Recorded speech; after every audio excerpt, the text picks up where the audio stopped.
Hello friends, நான் உங்கள் கவி பேசுகிறேன். அதான் இப்போ இந்த வீடியோவில் நம்ம எதை பற்றி பார்க்க போகிறோம்னா, ராகு கேது பயிற்சி 2025 ராகு கேது பயிற்சி மகர ராசிக்கு என்ன மாதிரியான பலன்களை கொடுக்க போகுது அப்படின்றத தான் இந்த வீடியோவில் முழுமையாக பார்க்க போகிறோம்.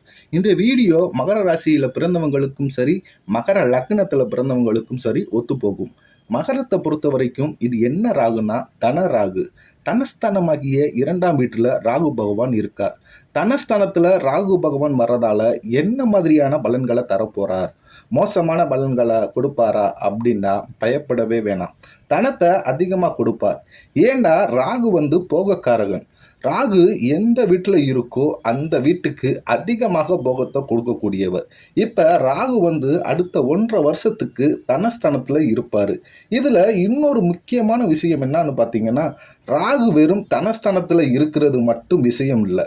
மகரத்துக்கு ராகு யாருன்னா தனஸ்தானத்துக்கு அதிபதியே இவர் தான். இந்த விஷயம் ரொம்ப வருஷம் சோசியம் பார்க்குறவங்களுக்கு இந்த ஒரு விஷயம் தெரியாமல் இருக்கலாம். அது என்ன விஷயம்னா, கும்பம். இந்த கும்பத்தோட வீட்டு அதிபதி யாருன்னா எல்லாரும் சனியைத்தான் சொல்லுவாங்க. ஆனால் விஷயம் என்னன்னா, சனி மட்டும் கிடையாது, ராகும் வரும். மகரத்துக்கும் கும்பத்துக்கும் உள்ள வித்தியாசம் என்னன்னா, ரெண்டுமே சனியோட வீடு தான்.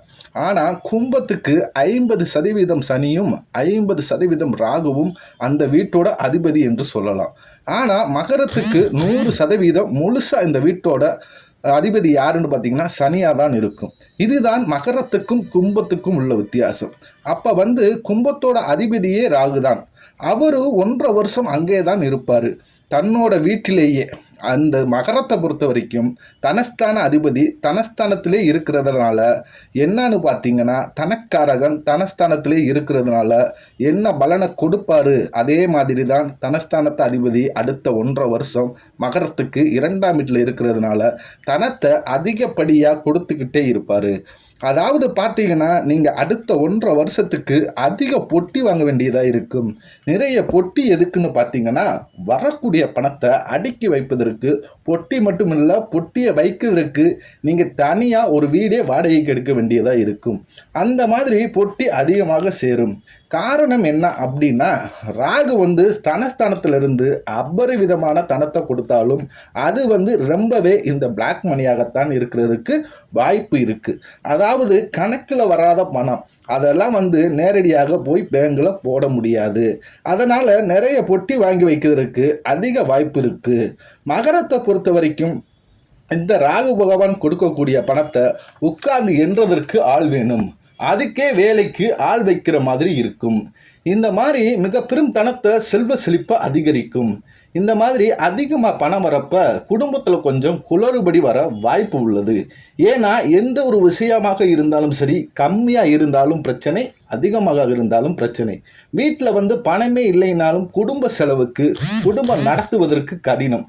அதுவே பணம் ரொம்ப ஓவராக வந்துருச்சுன்னா அதனாலையும் சண்டையும் வரும். பணம் ஓவராக இருக்கிறதுனால தங்கச்சிக்கு கஷ்டப்படுறா, அவளுக்கு கொஞ்சம் காசு கொடு இப்படின்னு அம்மா சொல்லுவாங்க. வீட்டில் இருக்கக்கூடிய ஒய்ஃப் என்ன சொல்லுவாங்கன்னா, நீ அவங்களுக்கு ஒரு பைசா கூட கொடுக்கக்கூடாது, பசங்களுக்கு வேணும் சேர்த்து வைக்கணும் அப்படின்னு சண்டை வரும். புரியுதா?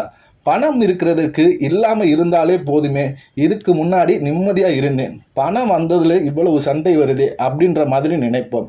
இதெல்லாம் எப்போ நடக்கும் என்று பார்த்தீங்கன்னா, இந்த 1.5 வருஷம் காலகட்டம் மகரத்திற்கு நடக்க அதிக வாய்ப்பு இருக்குது. தனஸ்தானத்தில் இருக்கக்கூடிய ராகு பகவான் ஃபினான்சியலாக நல்ல இம்ப்ரூவ்மெண்ட் கொடுத்தாலும், பொருளாதார ரீதியாக நல்ல வளர்ச்சியை கொடுத்தாலும் குடும்பத்தில் கும்மி அடிச்சிடும். ஏன்னா குடும்பஸ்தானம் 2ஆம் வீடு, தனஸ்தானம் மட்டும் கிடையாது. குடும்பஸ்தானம் வாக்குஸ்தானம். அப்போ குடும்பஸ்தானத்தில் இருக்கிறதுனால குடும்பஸ்தானத்தில் குளறுபடிகள், குறிப்பாக இந்த பணத்தால் பிரச்சனைகள், குழப்பங்கள் எல்லாம் அதிகமாக வர வாய்ப்பு இருக்குது. அப்போ இதெல்லாம் சமாளித்து ஆகணும். பார்த்து கவனமாக இருங்க. அது மட்டும் இல்லாமல் 2ஆம் இடம் வாக்குஸ்தானம். வாக்குஸ்தானத்தை பொறுத்த வரைக்கும் ராகு கேது வாயை திறந்தாலே பொய் தான். அடுத்த ஒரு 1.5 வருஷம் மகர ராசியை பொறுத்த வரைக்கும் உண்மையை பேசுறது என்பது ரொம்ப கஷ்ட காலமாக இருக்கும். ஏன்னா யார் என்ன கேட்டாலும் வெளிப்படையாகவே சொல்ல முடியாது. யாராவது ஏதாவது கேள்வி கேட்கக்கூடாது அப்படின்னு பயந்துக்கிட்டே இருப்பீங்க. ஏதாவது கேள்வி கேட்டாலும் நீங்கள் உங்களுடைய உண்மையை சொல்லவே முடியாது. ஏன்னா அந்த மாதிரி வரக்கூடிய பணமும் அஷ்டமமும் சரி, எந்த விதத்தில் வந்தாலும் சரி, இதெல்லாம் ஈஸியாக மற்றவங்க கிட்ட சொல்கிற மாதிரியான விஷயமாக இருக்காது. அடுத்த 1.5 வருஷத்துக்கு மகர ராசியை பொறுத்த வரைக்கும் அதிகமாக பொய் சொல்ல வேண்டிய காலகட்டாயம் வர வேண்டிய வாய்ப்பு இருக்குது. இப்போ கேது என்னங்க பண்ணும்? அஷ்டமஸ்தானத்தில் கேது இருப்பார். அஷ்டமஸ்தானத்தில் இருக்கிற கேது ஏதாவது குடிச்சல் கொடுப்பாரா, இல்லை கெடுதல் கொடுப்பாரா அப்படின்னு பயப்படவே வேணாம். அதாவது இந்த ராகு கேதுகளை பொறுத்த வரைக்கும் இந்த 6, 8, 12 இந்த மாதிரி மறைவு ஸ்தானத்தில் இந்த தீய கிரகங்கள் வரும்போது நல்லது தான்.